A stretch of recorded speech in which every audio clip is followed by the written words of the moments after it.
prekvapenie, pretože v minulom ročníku sme vybrali 3 veľmi talentované, úžasné speváčky a predstavte si, aký výsledok to malo. Vznikla z nich prvá slovenská dievčenská spevácka skupina. Prichádza skupina Girls. To sú oni, áno. To sú oni, určite si na ne pamätáte. Barborka, Miška, Sára. A ja. Áno, a on. No, my sme vás videli vystupovať v poslednom gala programe však, vianočnom. Tam ste spievali nádhernú pesničku od Mariah Carey, takú vianočnú.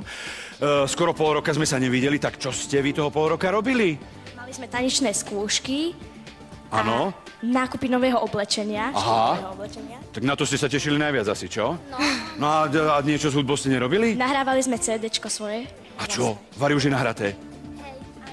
Áno, už je hotové. Už je hotové CDčko, tak vy máte CDčko. Barborka, teší sa z toho? Áno. Lebo to bola vlastne taká cena pre vás však, že za to, že ste dobre vystupovali, tak môžete nahrať CDčko. Od koho sú tam piesne? Tak sú tam piesne od Darinky Rolinsovej, potom od Mariky Kompitovej a potom sú tam aj naše, teda čo nám aj niekto zložil. A ktože to zložil? Šašo! Šašo Čekovský tam zložil piesne. No, Moje doladé, to ste vy šikovné.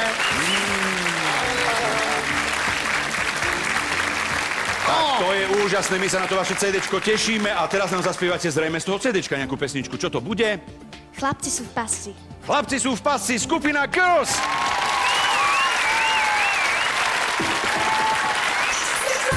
A teraz vám dáme dôkaz, že Mini Talent Show je naozaj cesta k veľkej sláve. Ako u dievčat zo skupiny Girls, ktoré teraz môžete vidieť s ich pesničkou, ktorú zaspievali v jednej z predchádzajúcich častí Mini Talent Show.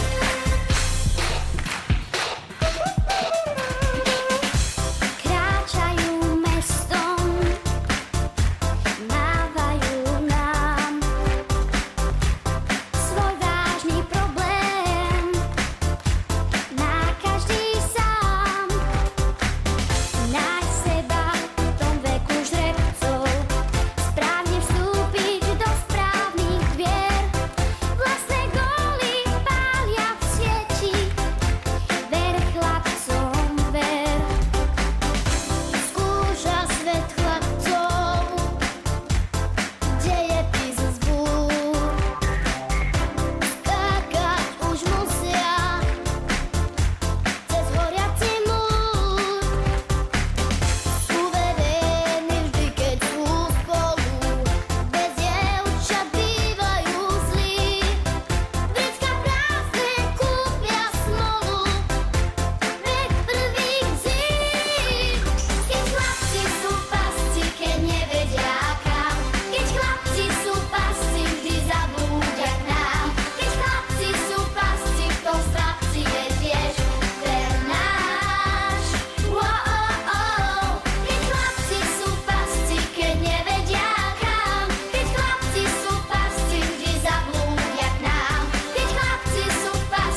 skupina